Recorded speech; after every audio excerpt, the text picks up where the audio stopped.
الحمدللہ رب العالمین والصلاة والسلام علی رسول اللہ وعلی آلہ وصحبہ اجمعین ومن تبعہم بإحسان الی یوم الدین۔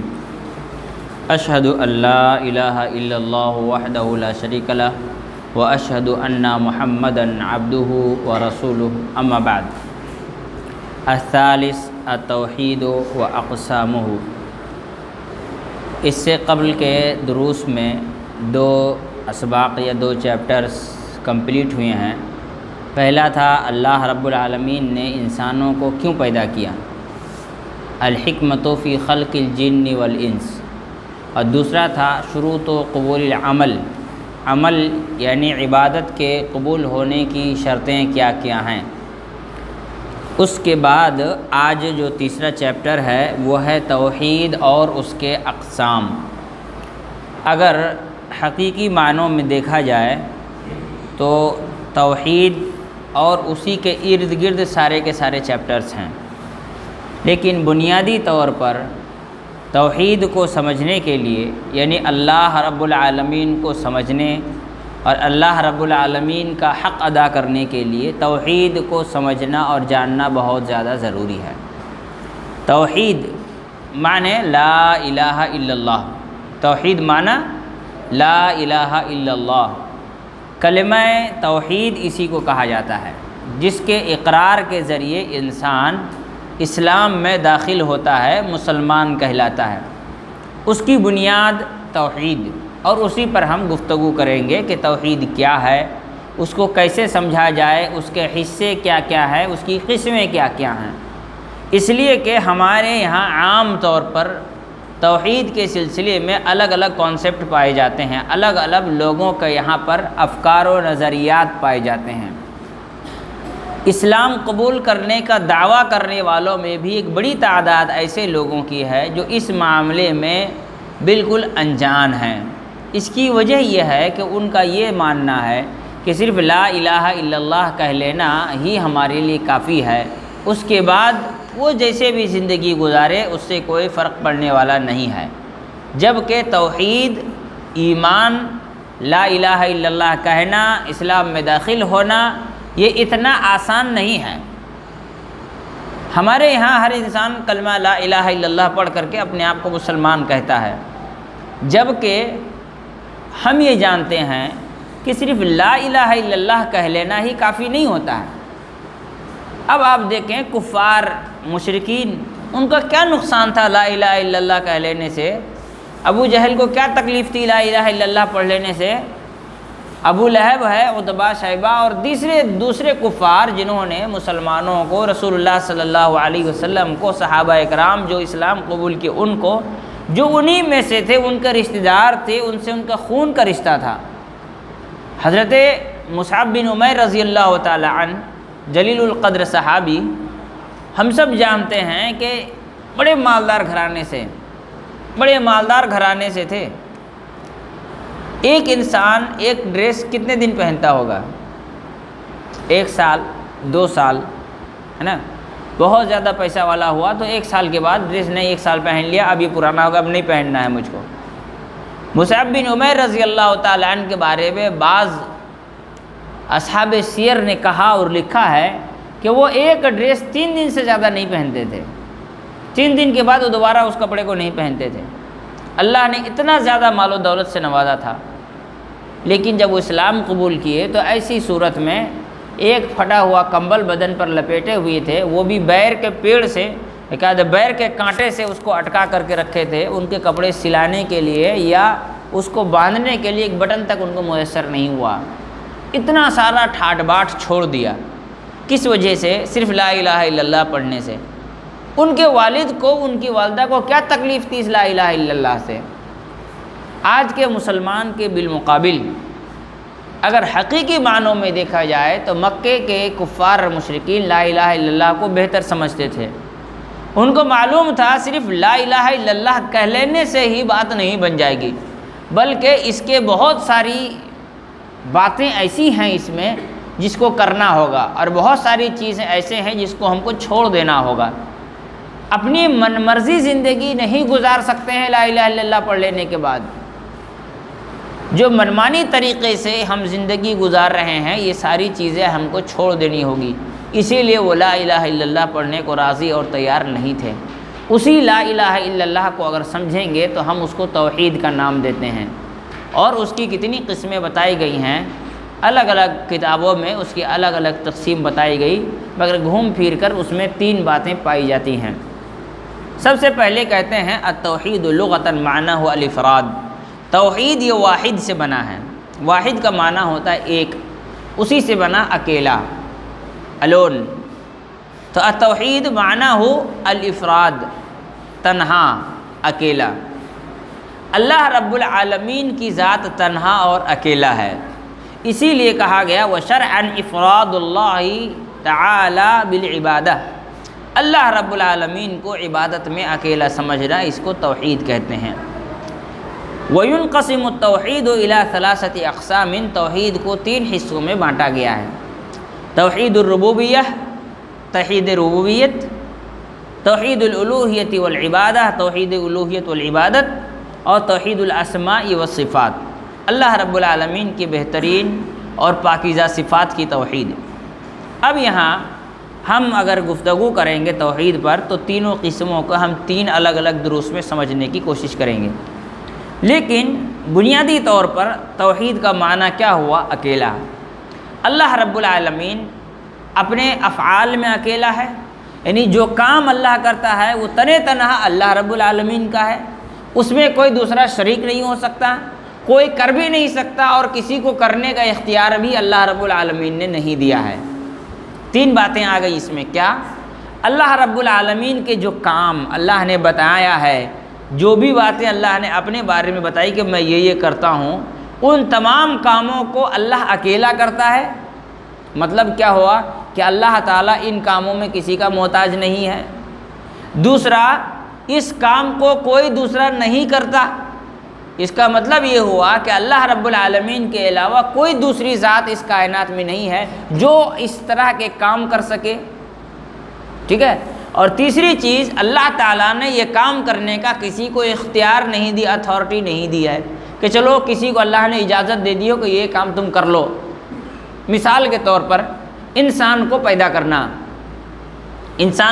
کرنا، جانوروں کو پیدا کرنا، زندگی دینا، یہ کس کے ہاتھ میں ہے؟ اللہ رب العالمین کے ہاتھ میں ہے، جس کو ہم تخلیق کہتے ہیں، خالق اسی سے بنا ہے، اللہ رب العالمین خالق ہے، یہ کام اللہ کا ہے۔ پہلی بات، اس کام کو کرنے کے لیے اللہ رب العالمین نے بتایا کہ میں پیدا کرتا ہوں، یہ اللہ کا کام ہے، یہ اللہ کرتا ہے، اس کام کو وہ اکیلے کرتا ہے، اس کام کو کرنے میں وہ کسی کا محتاج نہیں ہے کہ اللہ رب العالمین کو انسان کو پیدا کرنے کے لیے کسی کی ضرورت پڑتی ہو۔ ہم یہ کہیں گے کہ زندگی میں ہم نے بہت انسانوں کو پیدا ہوتے دیکھا، اس کا ایک پروسیجر ہے، اللہ رب العالمین نے ایک سسٹم بنایا ہے، ماں کا باپ کا دونوں کا باہم ملنا، پھر اس کے ذریعے سے منی کا خروج ہونا، پھر اسپم کا ماں کے پیٹ میں رحم میں کیا کہتے ہیں جا کر جمع ہونا، پھر وہاں ایک الگ سسٹم کے تحت دھیرے دھیرے پانی کا خون میں بدلنا، پھر خون کا لوتھڑا بننا، پھر اس کا گوشت بننا، پھر اس میں ہڈی کا پیدا ہونا، پھر انسان کا ایک لمبی مدت کے بعد کم از کم 6 مہینے کے بعد انسان کا پیدا ہونا۔ یہ ساری چیزیں جو ہمارے سامنے ہیں، اللہ اس کا محتاج نہیں ہے، اللہ اس کا محتاج نہیں ہے۔ کیوں؟ اس لیے کہ اللہ نے ہمارے سامنے 2 انسانوں کو رکھا ہے، ایک آدم علیہ السلام، جن کو اللہ رب العالمین نے جب پیدا کیا تو یہ پروسیجر فالو نہیں کیا گیا۔ دوسرا عیسیٰ علیہ السلام، جن کو اللہ رب العالمین نے پیدا کیا تو یہ پروسیجر فالو نہیں کیا۔ تیسرا حضرت آدم کی بیوی، ان کو بھی اللہ نے جب پیدا کیا تو یہ پروسیجر یوز نہیں کیا گیا۔ اس کا مطلب یہ ہوتا ہے کہ کسی بھی انسان کو پیدا کرنے کے لیے اللہ رب العالمین کسی چیز کا محتاج نہیں ہے۔ یہ الگ بات ہے کہ دنیا میں ایک سسٹم اللہ نے بنایا ہے کہ اس سسٹم سے انسان پیدا ہوگا، لیکن اللہ اس کا محتاج نہیں ہے۔ بات سمجھ میں آ گئی؟ اللہ رب العالمین کسی بھی چیز کو پیدا کرتا ہے، یہ اللہ تعالیٰ کا کام ہے، ٹھیک ہے۔ اللہ رب العالمین جو کام کرتا ہے اس کام میں وہ اکیلا ہے، کسی کا محتاج نہیں ہے۔ دوسری بات، کوئی دوسرا اس کام کو نہیں کر سکتا، اس کام کو کوئی دوسرا نہیں کر سکتا۔ مثال کے طور پر پیدا ہونا ہی لے لیتے ہیں، کسی کو پیدا کرنا، اس کام کو کرنا کسی اور کے لیے ممکن نہیں ہے۔ اب یہاں پر ایک سائنٹیفک بات آتی ہے، جیسا کہ ہمارے یہاں پر ایک سسٹم بنایا گیا ٹیسٹ ٹیوب بیبی کا، ٹھیک ہے، اس کے علاوہ کلوننگ کا، یہ دونوں ہمارے سائنس کے زبان میں یہ دونوں چیزیں چلتی ہیں، اس کو آپ بہتر سمجھتے ہیں کلوننگ کیا چیز ہے اور ٹیسٹ ٹیوب بیبی کا کیا سسٹم ہوتا ہے۔ اب اس میں آپ ایک بات کو یاد رکھیں، اللہ رب العالمین خالق ہے، دنیا کے کسی انسان کے پاس یہ اختیار نہیں ہے، اللہ نے کسی انسان کو یہ طاقت نہیں دی ہے کہ یہ کام کر سکے۔ تو میں نے کیا کہا، دوسری بات کوئی دوسرا نہیں کر سکتا، تیسرا اللہ نے کسی کو یہ کرنے کا اختیار نہیں دیا ہے۔ اب ان دونوں کو ہم ملا کر کے سمجھتے ہیں۔ نمبر 1، کلوننگ فیل۔ کلوننگ کیا ہے؟ فیل، سکسیسفل نہیں ہے۔ کلوننگ اگر سکسیسفل ہوتا تو آج کی تاریخ میں سرحدوں میں لڑائی میں جو اتنے سارے لوگ مارے جا رہے ہیں، بڑے بڑے گھروں کے بچے مارے جا رہے ہیں، سرکار کلوننگ کے ذریعے انسان کو پیدا کر لیتی اور اس کو سرحدوں میں بھیجتی تاکہ کسی کا بیٹا نہ مارا جاتا۔ لیکن کیا دنیا کے سب سے زیادہ سائنس میں آگے جو قوم ہے، جاپان سے زیادہ آگے کوئی دنیا نہیں ہے جو تعلیم میں اور سائنس اور ٹیکنالوجی میں آگے ہو، اس سے زیادہ کوئی نہیں ہے۔ کیا وہ آج تک یہ کام کر پائی ہے؟ یہاں تک کہ روبوٹ بھی نہیں یوز کر پا رہے ہیں سرحدوں میں استعمال کرنے کے لیے۔ کیوں؟ اس کے بھی وجوہات ہیں، ہم اس پر کبھی بعد میں ڈسکس کریں گے۔ پہلی چیز کلوننگ، لوگ کہتے ہیں جی کلوننگ بینڈ ہے انٹرنیشنلی، فیل ہو گئے تو کہا ہم نے بینڈ کر دیا۔ اپنے فیلئر کو کون بیان کرے گا جی ہم فیل نہیں ہوئے؟ جب کہا کہ ہم فیل ہو گئے تو دنیا تھو کرے گی، اس لیے اس کو چھپا دیا، کہا کہ نہیں جی وہ فیل نہیں ہوئے ہیں لیکن یہ بینڈ ہے۔ اب آتا ہے نیوز میں ایک کیا بلیک شپ کا 6 مہینہ 18 مہینہ زندہ رہنے والا ایک واقعہ نیوز میں چل رہا ہے، کہاں تک سچا ہے اس کی کوئی حقیقت نہیں ہے۔ پھر بھی اسی میں کلوننگ ہی میں دوسری بات بتاتا ہوں۔ کلوننگ جو ہوتی ہے وہ ایک انسان کے ڈی این اے کو یوز کیا جاتا ہے، انسان کے باڈی سے ہارمون نکال کر اس کا یوز کیا جاتا ہے۔ نہیں، اللہ رب العالمین کا جو پروسیجر ہے اس میں یہ چیزیں نہیں ہیں۔ اللہ رب العالمین خالق ہے۔ میں مثال دیتا ہوں، آپ نے کھانا کھایا ہے، کاجو بادام دال چاول آم سیب دودھ آپ استعمال کیے، اس کھانے سے آپ کا اسپرم تیار ہوا، اس کے ذریعے انسان پیدا ہوا۔ دنیا کی کوئی مشین ہو جس میں آدمی کھانا ایک طرف ڈال دے دوسرے سے اسپرم بن کے نکلنا شروع ہو جائے؟ ہے؟ نہیں ہے۔ تخلیق اللہ رب العالمین کا کام ہے، اللہ کسی کا محتاج نہیں ہے اور کوئی اس کام کو نہیں کر سکتا، اور اللہ نے کرنے کا کسی کو اختیار بھی نہیں دیا۔ بات سمجھ میں آ رہی ہے؟ کلوننگ۔ اب اگر بات آتی ہے کہ انسان کے اسپرم کو نکال کر مشین میں ڈال کر اس سے بچہ پیدا ہونا، تو ظاہر سی بات ہے اسپرم پہلے سے پیدا ہوا ہے انسان کے باڈی میں، وہ جنم لے چکا ہے، وہ جنم لے چکا ہے۔ سائنس یہ کہتی ہے کہ اسپرم زندہ ہوتا ہے جبکہ قرآن کہتی ہے کہ مردہ ہوتا ہے، تو پھر سائنس تو خود ہی کہہ رہا ہے کہ پہلے سے وہ زندہ ہے۔ ایک زندہ چیز کو تم نے پال پوس کے بڑا کیا، تم نے پیدا نہیں کیا ہے۔ اس لیے خالق ہونا یہ اللہ رب العالمین کا کام ہے۔ اللہ رب العالمین اس کام کو کرنے کا نہ تو کسی کو اختیار دیا ہے اور نہ ہی کوئی یہ کام کر سکتا ہے۔ یہی وجہ ہے کہ اللہ رب العالمین نے قرآن مجید میں اپنی پہلی اور بنیادی پہچان بتائی، اللہ رب العالمین خالق ہے، پیدا کرنے والا ہے۔ چنانچہ جب قرآن کی پہلی وحی نازل ہوئی، اللہ کے رسول صلی اللہ علیہ وسلم کو نبی بنایا گیا، تو کون سی سورت نازل ہوئی؟ سورہ علق۔ اقرأ بسم ربک الذی خلق، خلق الانسان من علق، اقرأ وربک الاکرم الذی علم بالقلم، علم الانسان ما لم يعلم۔ پڑھو اس رب کے نام سے جس نے پیدا کیا۔ اللہ نے یہ نہیں کہا کہ پڑھو اس رب کے نام سے جو بارش برساتا ہے، اس رب کے نام سے جو روزی دیتا ہے، نہیں، اللہ نے پہلا اور بنیادی کام انسان کو اپنی پہچان کے طور پر جو بات بتائی وہ کیا بتائی؟ اللہ رب العالمین خالق ہے، پیدا کرنے والا ہے۔ ٹھیک ہے؟ قرآن مجید میں اللہ رب العالمین نے کئی جگہوں پر اپنی اس خالق ہونے کا ذکر کیا۔ چنانچہ سورہ بقرہ میں آپ دیکھیں گے تیسرے رکوع کی جو پہلی آیت ہے، یا ایھا الناس اعبدوا ربکم الذی خلقکم والذین من قبلکم لعلکم تتقون، اے وہ لوگو جو اس دنیا میں زندہ ہو، اے انسانوں تم اپنے رب کی عبادت کرو جس نے تم کو پیدا کیا۔ رب کی پہلی اور بنیادی پہچان کیا ہے؟ کہ وہ خالق ہے، وہ پیدا کرتا ہے، وہ خالق ہے۔ وہ دیکھیں یہاں پہ ایک جملہ ہے جنم دینا، جنم الگ ہوتا ہے اور پیدا کرنا الگ ہوتا ہے۔ جنم ہوتا ہے جس کے پیٹ سے بچہ پیدا ہوتا ہے، ماں اور باپ جنم دیتے ہیں، اسی لیے ان کو جنم داتا لوگ کہتے ہیں، جنم دینے والا۔ اللہ رب العالمین جنم نہیں دیتا، جنم دے گا تو وہ باپ بن جائے گا نا، تو اللہ کسی کا باپ نہیں ہے، اس کی کوئی اولاد نہیں ہے، نہ وہ کسی کا بیٹا ہے، اسی لیے جنم لفظ اللہ کے ساتھ استعمال نہیں کیا جا سکتا۔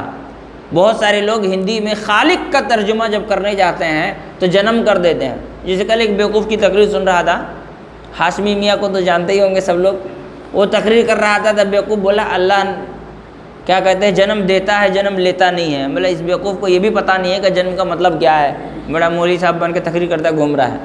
تو جنم کا لفظ اللہ کے ساتھ نہیں استعمال نہیں کیا جا سکتا ہے۔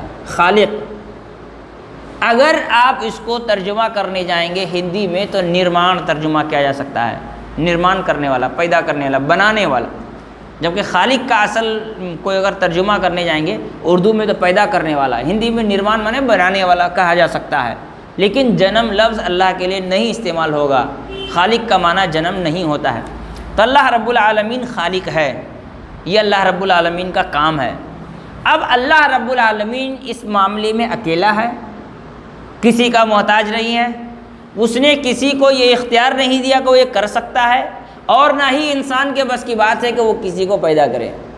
یہ تین چیزیں خالق ہونے میں یا اللہ کے توحید ربوبیت میں داخل ہے۔ چنانچہ پہلی قسم جو توحید کی وہ توحید الربوبیہ، کہ اللہ رب العالمین رب ہے۔ رب کیوں کہا گیا، ربوبیت کیوں کہا گیا؟ اس لیے کہ رب میں ساری چیزیں داخل ہیں، رب میں ساری چیزیں داخل ہیں، پیدا کرنے سے لے کر کے موت تک اسی رب کے اندر داخل ہے، ٹھیک ہے؟ اسی لیے توحید الربوبیہ کہتے ہیں ہوا التوحید، ہوا توحید اللہ بافعالہ کالخلق والرزق والاحیاء والاماتۃ والملک والتدبیر بمعنى الایمان بان اللہ هو الخالق الرازق المالک المتصرف والمدبر لكل شيء لا راد لقضائه ولا معقب لحکمہ۔ کہتے ہیں کہ توحید ربوبیت معنی یہ ہے اللہ رب العالمین کو اللہ کے کاموں میں اکیلا ماننا، تسلیم کرنا۔ یہاں ایک اور بات بتا رہا ہوں کہ اللہ تعالیٰ کے اپنے کاموں میں مطلب یہ کام وہ خود سے کرتا ہے، کسی کا پریشر نہیں اس کے اوپر، ٹھیک ہے؟ تو بافعالہ اللہ کو اس کے کاموں میں اکیلا ماننا، جیسے کسی کو پیدا کرنا، روزی دینا، زندگی دینا، موت دینا، حکومت چلانا، پوری دنیا کی حکومت، والمدہ والتدبیر، دنیا کے معاملے کا سسٹم اور نظام تیار کرنا، اللہ رب العالمین پر ایمان لانا کہ اللہ خالق ہے، رازق ہے، وہی روزی دیتا ہے، مالک ہے، وہی پورے کائنات کا مالک ہے، اس نے بنایا ہے تو مالک وہی ہوگا، المتصرف، کائنات کے کاموں کو چلانے والا، والمدبر، اس میں سسٹم بنانے والا۔ اللہ رب العالمین دنیا کے سسٹم کو چلا رہا ہے، یہ اسی کا سسٹم ہے۔ سردی کے بعد گرمی، کیا کہتے ہیں، برسات کے بعد سردی، سردی کے بعد گرمی، گرمی کے بعد برسات، یہ اللہ رب العالمین کا بنایا وہ سسٹم ہے۔ کبھی بھی جب سے دنیا بنی ہے آج تک یہ سسٹم چینج نہیں ہوا۔ سورج کا پورب سے نکلنا یہ اللہ کا بنایا وہ سسٹم ہے، ایک بار پچھم سے نکلے گا، باقی پوری قیامت کی صبح تک اس کا یہی سسٹم رہے گا۔ چاند کا چھوٹے سے بڑا ہونا اور بڑے سے چھوٹا ہونا یہ اللہ رب العالمین کا بنایا ہوا سسٹم ہے، یہ اسی طرح سے چلتا رہے گا جیسے اللہ رب العالمین نے اس کا سسٹم سیٹ کیا ہے۔ لکل شیء، تمام والمدبر لکل شیء، تمام چیزوں کا سسٹم چلانے والا، بنانے والا۔ لا راد لقضائہ، اب اللہ تعالیٰ نے جو فیصلہ کر دیا اس کے فیصلے کو کوئی بدل نہیں سکتا، ولا معقب لحکمہ، اور نہ ہی اس کے حکم کا کوئی پیچھا کر سکتا ہے۔ تعقیب یعنی تعاقب کرنا، پیچھا کرنا۔ اللہ تعالیٰ کے فیصلے کو کوئی بدل نہیں سکتا، اللہ رب العالمین کے حکم کا کوئی پیچھا نہیں کر سکتا، یعنی اس کا کوئی کیا کہتے ہیں تعاقب نہیں کر سکتا۔ اب مسلمانوں میں اللہ رب العالمین کے بارے میں خالق، رازق، مالک یہ ساری چیزیں مان لیتے ہیں، لیکن ساتھ میں دوسروں کو شریک کر لیتے ہیں۔ مثال کے طور پر اللہ رب العالمین پیدا کرنے والا ہے، اب پیدا کرنے والی ذات اللہ کی ہے، تو میرے گھر میں جو بچہ پیدا ہوگا یہ فیصلہ کس کا ہوگا؟ اللہ تعالیٰ کا ہوگا۔ تو ایسی صورت میں دعا پھر کس سے مانگنی چاہیے؟ لیکن بہت سارے لوگ اللہ کو پیدا کرنے والا مانتے تو ہیں لیکن کسی اور کے پاس بھی پہنچ جاتے ہیں، ہے نا۔ اللہ تعالیٰ کے فیصلے کو کوئی بدل نہیں سکتا۔ اب وہ انسان جو اللہ کے فیصلے کو بدلنے چلا، کہتے ہیں کہ ایک پیر صاحب تھے، اس کی ایک مریدنی تھی لیڈیز، اس کا ایک چھوٹا سا بچہ تھا، وہ مر گیا، تو فرشتہ جو ہے اس کی روح لے کر کے تھیلی میں بھر کے لے جا رہا تھا۔ کس میں بھر کے؟ تھیلی میں بھر کے لے جا رہا تھا۔ اب لیلون کا تھا کہ کپڑے کا تھا نہیں معلوم، کہ لیدر کا تھا، اسے بھر کے لے جا رہا تھا۔ اب وہ عورت چلانے لگی، میرے بچہ دے دو، میرا بچہ دے دو، میں اکیلی ہو جاؤں گی، میرا دیکھ بھال کون کرے، میرا بچہ دے دو۔ تو فرشتہ بولا کہ نہیں ہرگز نہیں دیں گے، تو اللہ کا حکم ہے۔ وہ بھاگی پیر صاحب کے پاس گئی، پیر صاحب بچا لیجیے، آپ کو پیر مان کے فائدہ کیا اگر ایسا نہ ہو تو۔ پیر صاحب ہاتھ بڑھائے، تھیلی کھینچ کے جھٹک دیے، جتنے مرے تھے سب زندہ ہو گئے۔ ہاں بھائی، یہ تو کسے سنایا یاد ہے باقاعدہ۔ اللہ کے فیصلے کو کوئی نہیں بدل سکتا۔ جھگڑا ہو گیا دو لوگوں کے درمیان، دو جماعت کے درمیان جھگڑا ہو گیا، ایک جماعت نے دوسرے جماعت کو بے عزت کرنے کی کوشش کی۔ یہ سب آن ریکارڈ بات ہے، اسی لیے بول رہا ہوں، کتابوں میں ہے۔ ایک جماعت نے دوسرے جماعت کو بے عزت کرنے کی کوشش کی، تو کہا کیسے بے عزت کریں گے؟ کہا اس جماعت کے مولانا کو بلاؤ، بلا کے جنازے کی نماز پڑھواؤ۔ تو کہا کہ پڑھواؤ، ٹھیک ہے، بات تیار ہو گئی۔ تو کیا کیا گیا؟ جنازے میں ایک زندہ آدمی کو لٹا دیا، لٹا دینے کے بعد چادر سے ڈھانک دیا، اور یہ تیار ہوا کہ جنازے کی نماز میں کتنی تکبیر ہوتی ہے؟ 4۔ کہا جب 2 تکبیر ہو جائے گی تو وہ کھڑے ہو کے زور زور سے ہنسے گا، اب مولانا کی تو کھلی اڑے گی، مذاق اڑا دیا جائے گا۔ اب مولانا آئے بہت دور سے، تھکے ہارے نماز پڑھانے کے لیے، جنازہ لا کے رکھا گیا۔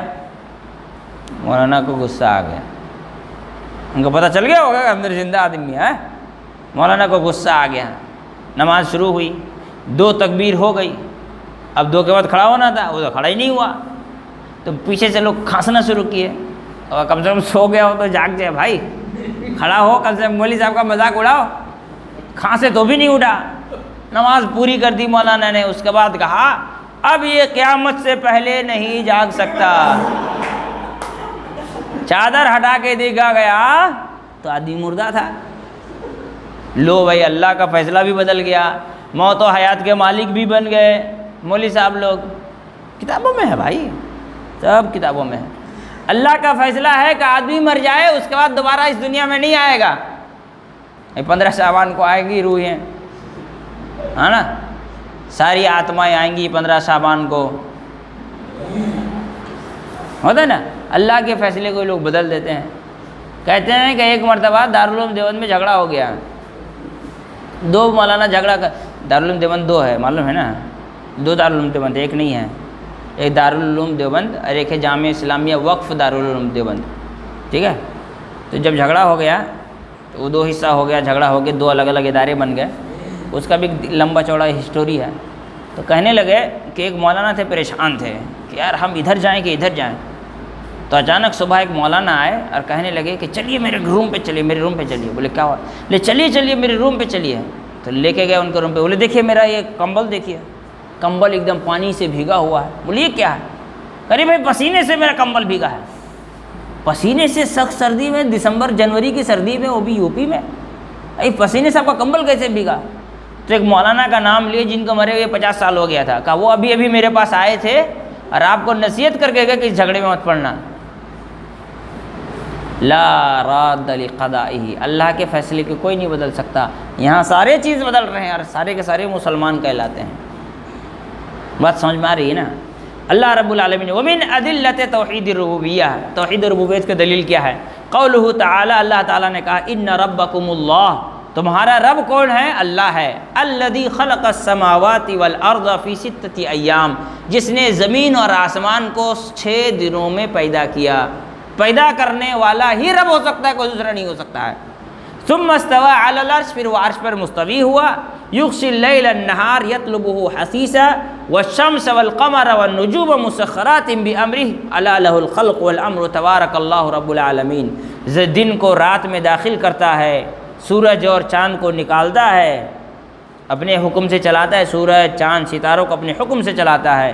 الا لہ الخلق والامر، یاد رکھو اسی کے لیے ہے پیدا کرنا، اسی کے لیے ہے تمام چیزوں کے معاملات کو سیٹ کرنا۔ تبارک اللہ رب العالمین، بابرکت ہے اللہ کی ذات جو تمام کائنات کا رب ہے۔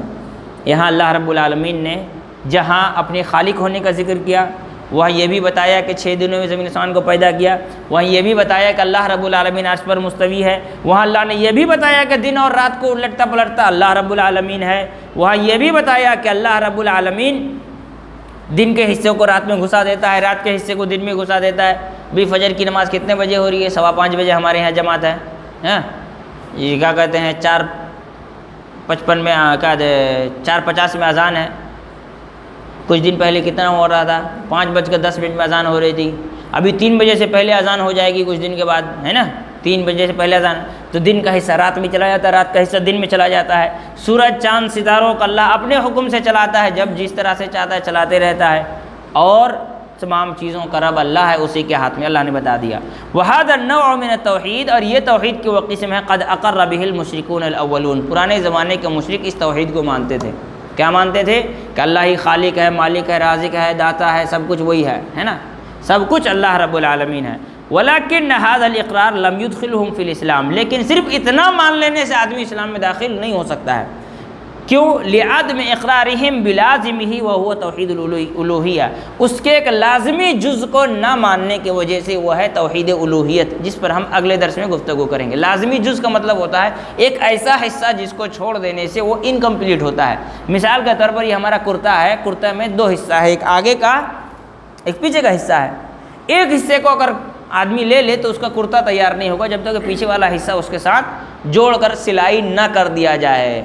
ویسے ہی توحید الوہیت کمپلیٹ نہیں ہوگی جب تک کہ کیا کہتے ہیں توحید ربوبیت کمپلیٹ نہیں ہوگی جب تک کہ توحید الوہیت کو اس کے ساتھ نہ جوڑا جائے۔ قال اللہ تعالی، اللہ تعالیٰ نے فرمایا وَلَئِن سَأَلْتَهُم مَّنْ خَلَقَ السَّمَاوَاتِ وَالْأَرْضَ لَيَقُولُنَّ خَلَقَهُنَّ الْعَزِيزُ الْعَلِيمُ، اگر آپ ان سے پوچھیں گے کہ زمین آسمان کو کس نے پیدا کیا تو وہ ضرور یہ کہیں گے کہ ان سب کو اللہ رب العالمین نے، جو عزیز و علیم ہے، زبردست علم والا، اس نے پیدا کیا۔ وَلَئِن سَأَلْتَهُم مَّنْ خَلَقَهُمْ لَيَقُولُنَّ اللَّهُ فَأَنَّىٰ يُؤْفَكُونَ، ان سے اگر آپ پوچھیں گے کہ زمین آسمان کو کس نے پیدا کیا تو وہ کہیں گے، ان کو کس نے پیدا کیا تو وہ کہیں گے اللہ رب العالمین نے، تو پھر وہ کہاں بھٹکے ہوئے پھر رہے ہیں۔ تو کفار جو ہیں وہ مانتے تھے کہ اللہ رب العالمین ہی خالق ہے، لیکن دوسری جگہ گڑبڑ تھا۔ وہیں پر دنیا میں کچھ لوگ ایسے ہیں جو مانتے نہیں ہیں کہ اللہ ہے۔ وہ کیا مانتے ہیں؟ یہ نیچر ہے جس کو ہم ایتھیسٹ کہتے ہیں، ملحد۔ تو کہتے ہیں وَالْأَدِلَّةُ عَلَىٰ رُبُوبِيِّ الْخَالِقِ كَثِيرَةٌ، اللہ رب العالمین کے خالق ہونے کے اوپر جو دلیلیں ہیں بہت زیادہ ہیں۔ لا تعد ولا تحصى، نہ گنا جا سکتا ہے نہ اس کو سمیٹ کر کے اکٹھا کر کے بیان کیا جا سکتا ہے۔ عقلیتاً کانت ام نقلیہ، چاہے وہ لاجیکل ہو، عقلی باتیں ہوں، یا قرآن حدیث کی باتیں ہوں، دونوں ہی بہت زیادہ ہیں۔ فالمخلوق دلیل علی وجود الخالق، بیسک سی بات ہے، ہمارا ہونا اس بات کی دلیل ہے کہ اللہ ہے۔ کیوں؟ اس لیے کہ ہم کو اللہ نے پیدا کیا تبھی ہم ہیں، اللہ ہی نہیں ہوتا تو ہم کو کیسے پیدا کرتا، اور اگر اللہ نہیں ہوتا ہم کو پیدا نہیں کرتا تو ہم بھی نہیں ہوتے۔ تو مخلوق کا ہونا اس بات کی دلیل ہے کہ کوئی نہ کوئی خالق ہے جس نے اس کو پیدا کیا ہے۔ والمصنوع دلیل علی وجود الصانع، جیسا کہ ایک موبائل کا ہونا اس بات کی دلیل ہے کہ اس کا کوئی نہ کوئی انجینئر تو ہے جس نے اس کو تیار کیا ہے۔ والمصنوع لا یوجد نفسہ، اس لیے کہ کوئی بھی چیز خود سے تیار نہیں ہوتی ہے، بل لابد من موجد، بلکہ کسی نہ کسی بنانے والے کی ضرورت پڑتی ہے، اور اس کائنات کو بنانے والا کون ہے؟ هو اللہ سبحانہ وتعالی، وہ اللہ رب العالمین کی ذات ہے۔ قال اللہ تعالی، اللہ تعالیٰ نے فرمایا ام خلقوا من غیر شیء ام هم الخالقون، کیا ان لوگوں کو کسی نے نہیں پیدا کیا، خود بخود پیدا ہو گئے ہیں۔ من غیر شیء، کسی بنا کسی چیز کے ان کو پیدا کر دیا گیا، یا وہ خود ہی اپنے آپ کو پیدا کر لی ہیں۔ ایسا تو نہیں ہو سکتا کہ کسی نے اس کو پیدا نہ کیا، وہ خود بخود پیدا ہو گیا ہو، ایسا تو ہو ہی نہیں سکتا ہے۔ وقال تعالی، اللہ رب العالمین نے فرمایا وفی الارض آیات للموقنین، زمین پر یقین کرنے والوں کے لیے بے شمار دلیلیں ہیں کہ اللہ رب العالمین ہے، بے شمار دلیلیں۔ پیڑ لے لیجیے، پودا لے لیجیے، کتنی دلیل آپ کو دیں گے؟ ایک ہی زمین پر دو الگ الگ بیج دو الگ الگ پھل دیتے ہیں۔ کوئی میکینزم لا کر کے بتلا دے کہ ایک پیڑ میں دو طرح کے آم بھی ہوتے ہیں، یہ سب اللہ رب العالمین کی قدرت ہے۔ کوئی مشین لا کر کے آدمی بنا کر کے دے، اگر میٹھا آم اللہ نے بنا دیا تو کوئی مشین کا ذریعے اس کو کڑوا کر سکتا ہے؟ نہیں کر سکتا ہے۔ تو یہ اللہ رب العالمین کے وجود کی دلیل ہے۔ وفی انفسکم افلا تبصرون، اور اللہ رب العالمین نے تمہارے اندر بھی پیدا کیا ہے، بہت ساری دلیلوں کو رکھا ہے۔ افلا تبصرون، کیا تم دیکھ نہیں سکتے؟ کتنا نارمل سا آتا ہے۔ وہاں پہ دیکھیے فریج رکھا ہوا ہے، گرم اور ٹھنڈا پانی کے لیے دو الگ الگ نل ہیں۔ آپ کا منہ ہے، گرم آتا ہے، ٹھنڈا آتا ہے نا؟ یہ اللہ رب العالمین کی دلیل ہے کہ اللہ رب العالمین کا میکینزم کیسا، اللہ نے کیسے انسانوں کو پیدا کیا، کتنا ایزی، کتنا۔ ابھی ایک مولانا آئے تھے تانتی باغ میں، ارشد مختار، وہ جامعہ محمدیہ کے یہ ہیں چیئرمین ہیں، مولانا مختار ندوی صاحب کے بیٹے ہیں۔ وہ کہتے ہیں ان کا ایک دوست ہے، وہ اسرو میں کام کرتے ہیں۔ کہنے لگے کہ اسرو میں جب میں گیا کام کرنے تو سائنس تو ہر چیز کا پروف مانگتی ہے، تو پروف دو۔ آپ قرآن میں کہہ رہے ہیں ہم کو نہیں پتہ، آپ پروف دو۔ تو کہا کہ جو میں پڑھ کے گیا تھا وہ سب میں بھول گیا، مطلب جو بھی عقیدہ پڑھ کے گیا تھا، اللہ ہے نہیں ہے، کیا کرتا ہے نہیں کرتا ہے، کھاتا ہے نہیں کھاتا ہے، جو پڑھ کے گیا سب چھوڑ گیا۔ وہاں پہ ہر چیز لاجک میں آتی ہے۔ ان کا لیکن اللہ کی ایک بڑی مہربانی ہوئی کہ مجھ کو جو کام کرنے دیا گیا وہ اسپیس پر کام کرنے دیا گیا۔ جب میں اسپیس کے بارے میں پڑھائی کرنے لگا، تب وہاں جا کر جب میں دیکھا، اسپیس کے بارے میں نالج اکٹھا کرنا شروع کیا، تب مجھ کو پتہ چلا کہ اللہ رب العالمین ہے، اللہ رب العالمین ہے۔ اور ابھی اس کا ایمان اتنا مضبوط جس کی کوئی حد نہیں ہے۔ کہنے لگے کہ وہاں جب چیزوں کو دیکھتے ہیں تب پتہ چلتا ہے کہ نہیں، اللہ رب العالمین نے کیا کچھ نہیں بنایا ہے۔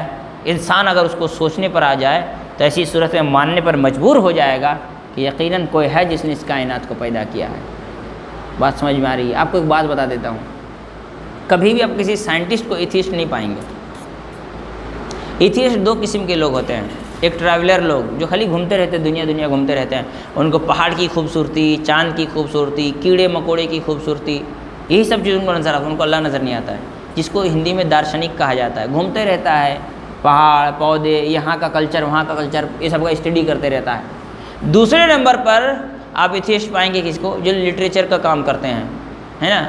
کسی کی آنکھ کی خوبصورتی بولے گا، کسی کے ہونٹ کی خوبصورتی لکھے گا، کسی کے بالوں کی خوبصورتی لکھے گا، ہے نا؟ جو لٹریچر میں جو کام کرتے، کیوں؟ ان کی جو زندگی ہوتی ہے نا، امیجنیشن میں جیتے ہیں یہ لوگ۔ ان کے ساتھ ایک پرابلم ہوتا ہے، یہ امیجنیشن میں جیتے ہیں، اسی لیے آپ کو یہی دو جگہ میں ایتھیسٹ ملیں گے۔ کوئی بڑا سائنٹسٹ اگر ہو تو وہ بولے گا کہ کوئی تو ہے جو اس کو بنایا ہے، وہ یہ نہیں کہے گا دیئر از نو گاڈ، کبھی نہیں کہے گا، اس لیے کہ وہ جہاں جا کر سوچ اس کی ختم ہو جاتی ہے تو اس کے بعد اس کو ایک نئی دنیا نظر آتی ہے جہاں تک وہ نہیں پہنچ پاتا ہے، تو کہتا ہے کچھ تو ہے جو ہو رہا ہے جو ہم کو نہیں پتا، ہے نا؟ ہم کسی بھی چیز کو دھکا دیتے ہیں، ہے نا، تو وہ چیز چلتی ہے۔ اب جتنا ہم پریشر لگاتے ہیں اس پریشر کے حساب سے دھیرے دھیرے آگے جا کے رک جاتی ہے۔ یہی تو ہے نا سسٹم۔ آپ ایک بال پھینکیے گا تو بال کو آپ جتنے طاقت سے پھینکے گا، جیسے جیسے دور جائے گا اس کا اسپیڈ کم ہوگا، اور ایک جگہ جائے گا جہاں اس کی اسپیڈ ختم ہو جائے گی۔ زمین کو اللہ نے ایسے چلا دیا ہے کہ اس کی اسپیڈ ختم ہی نہیں ہو رہی ہے، کب سے چلا جا رہا ہے اور چلتے جا رہا ہے۔ کہاں سے اسٹارٹ ہوا کہاں ختم ہوگا کسی کو سمجھ میں نہیں آ رہا ہے۔ کہیں سے تو اسٹارٹ ہوا ہوگا اور کہیں تو جا کر یہ ختم ہوگی، کسی کو نہیں پتا، ہے نا؟ کوئی تو طاقت ہے جو اس کو چلا رہا ہے۔ آپ دیکھیے زمین کے اندر طاقت ہے کسی بھی چیز کو کھینچنے کا، لیکن ایک ڈسٹینس کے بعد زمین کسی کو کھینچنا بند کر دیتی ہے جب وہ اسپیس میں چلا جاتا ہے، ٹھیک ہے؟ پھر چاند اس کے پاس ہے، کب سے یہ چاند ہے، کبھی تو کھسک کے زمین کے کچھ قریب آیا ہوتا جو زمین اس کو اپنے پاس بلا لیتی، یہ زمین خود سورج کے پاس چلا جاتا، لیکن اس ڈسٹنس سے جو اللہ نے اس کو سیٹ کیا ہے کہ اس کو نہیں کھینچے گا، وہ اس کے جگہ پہ نہیں آئے گا. والشمس تجری لمستقرات لہا، زمین اور سورج سب اپنے اپنی جگہ چل رہے ہیں، لیکن سب کے لیے ایک متعین راستہ ہے. نہ ان کے لیے کوئی سگنل ہے، نہ اس کے نہ زمین کے چلنے کے لیے کوئی ڈیزل استعمال ہو رہا ہے، نہ پیٹرول استعمال ہو رہا ہے، نہ کوئی مشین ہے جو اس کو چلا رہی ہے، کچھ نہیں، بس چلتے جا رہا ہے، چلتے جا رہا ہے، چلتے جا رہا ہے. اسی لیے اللہ رب العالمین نے فرمایا ہے کہ زمین میں، آسمان میں، سورج، چاند، ستارے، جہاں تم دیکھو گے تم کو اللہ کی قدرت کی نشانی نظر آئے گی. وَفِي السَّمَاءِ رِزْقُكُمْ مَا تُوعَدُونَ وَمَا تُوعَدُونَ، اور تمہاری روزی جو ہے وہ اللہ رب العالمین نے آسمان فکس کر کے رکھا ہے. روزی آسمان میں ہے کیا؟ اس کا کیا مطلب ہے؟ روزی آسمان میں ہے. آسمان سے روزی کا کیا کنیکشن ہے؟ دو بات. پہلی بات تو فیصلہ اللہ آسمان میں ہی لیتا ہے نہیں. دوسری بات، روزی روٹی پانی سے جڑا ہوا ہے. اور پانی کون سا ہے؟ ندی کا پانی. ندی کا پانی. اور ندی میں پانی کہاں سے آتا ہے؟ بارش سے. اگر بارش نہ ہو تو انسان کی روزی ختم ہو جائے گی. کیوں؟ سمندر کا پانی کو فلٹر کر کے آدمی کھیتی نہیں کر سکتا ہے. سمندر کے پانی سے کبھی کھیتی نہیں ہوتی ہے. یہاں تک کہ آپ سمندر کے کنارے پیڑ پودے نہیں دیکھیں گے. آپ سمندر کے کنارے کبھی پیڑ پودے دیکھے ہیں؟ نہیں نظر آئے گا.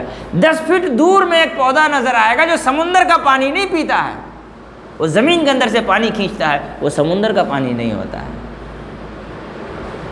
یہ اللہ رب العالمین نے اسی لیے کہا کہ تمہاری روزی روٹی اللہ نے آسمان میں رکھا ہے. یعنی آسمان سے ہی بارش نازل ہوں گے، اسی سے پیڑ پودے ہوں گے، وہی بورنگ کے ذریعے آدمی نکالے گا، وہی ندیوں میں بہے گا، اسی کو انسان پیے گا، اسی سے اس کی زندگی چلے گی. الی غیر ذلک من النصوص التي تدل على کمال قدرتی ہی. اس کے علاوہ بہت ساری دلیلیں ہیں قرآن اور حدیث میں. نصوص کا مطلب ہوتا ہے قرآن حدیث کی دلیلیں جو اس بات پر دلالت کرتی ہے کہ اللہ رب العالمین کا جو قدرت ہے وہ کمال کا ہے. وفی کل شیء، جیسے کہ شاعر نے کہا وفی کل شیء لہ آیہ، تمام چیزوں میں ایک دلیل ہے. تدل علی انہ واحد، اس بات کی دلیل کہ اللہ رب العالمین کی ذات اکیلی ہے. آخری بات میں بتانا چاہتا ہوں اس میں کہ اگر اس کائنات کو چلانے والی ذات دو ہوتی تو دنیا کا کیا ہوتا؟ نہیں. دنیا کا کیا ہوتا؟ دنیا ختم کب کا ختم ہو جاتا. جیسا کہ اللہ نے خود قرآن مجید میں فرمایا ہے کہ اگر اس دنیا کو چلانے والے دو رب ہوتے تو دونوں میں جھگڑا ہوتا، دونوں ایک دوسرے سے آگے جانے کی کوشش کرتا، پھر لڑائی ہوتی، زمین تباہ و برباد ہو جاتا. جیسے گٹھ بندھن کی سرکار ہوتی ہے نا، یہ ثابت کرنے کی کوشش ہوتی ہے کہ کون زیادہ پاورفل ہے اور کون کمزور ہے، بڑا بھائی کون ہے اور چھوٹا بھائی کون ہے. بہار میں بھی چل رہا ہے. نتیش بولتا ہے کہ ہم سی ایم ہیں، ہم ہی چلائیں گے، ٹھیک ہے، اور بی جے پی بولتی ہے کہ ہمارے پاس ایم ایل اے زیادہ ہیں تو ہماری مرضی سننی ہوگی. گٹھ بندھن کی سرکار جیسے ہوتی ہے نا، جب دو پاور سینٹر آف پاور ہو جائیں تو کبھی بھی بات نہیں بنے گی. اسی لیے آپ دیکھیے انسان کبھی کبھی ٹینشن میں آتا ہے نا تو اس کا دماغ اور دل ایک ساتھ کام نہیں کرتا ہے. دماغ کچھ سوچتا ہے، دل کچھ سوچ سکتا ہے، تب آدمی کبھی بھی صحیح فیصلہ نہیں لے پاتا ہے. جب دماغ اور دل ایک ساتھ کام کرتے ہیں تب جا کر صحیح فیصلہ ہو پاتا ہے. تو اللہ رب العالمین کی ذات جو ہے وہ اکیلی ہے اس کائنات کو چلانے کے لیے. اگر اس کا ساتھ کوئی دوسرا ہوتا، ایک کہتا آج بارش ہوگی، دوسرا کہتا نہیں آج دھوپ ہوگی، ہے نا. ایک کہتا ہے نہیں ابھی سردی کا معاملہ ہوگا، کہ نہیں اس کو بیمار کرنا ہے، بولتا ہے نہیں اس کو بیمار نہیں کرنا ہے، میرا زیادہ چاہیتا ہے. پھر آدمی بھی پریشان ہوتا ہے کس کو خوش کریں کس کو ناراض کریں. اسی لیے کہا کہ وفی کل شیء لہ آیہ، ہر چیز میں اس بات کی دلیل ہے کہ اللہ رب العالمین کی ذات اکیلی ہے، وہ دو نہیں ہے، تنہا ہے. اللہ تعالی ہم تمام لوگوں کو سمجھ کی توفیق عطا فرمائے.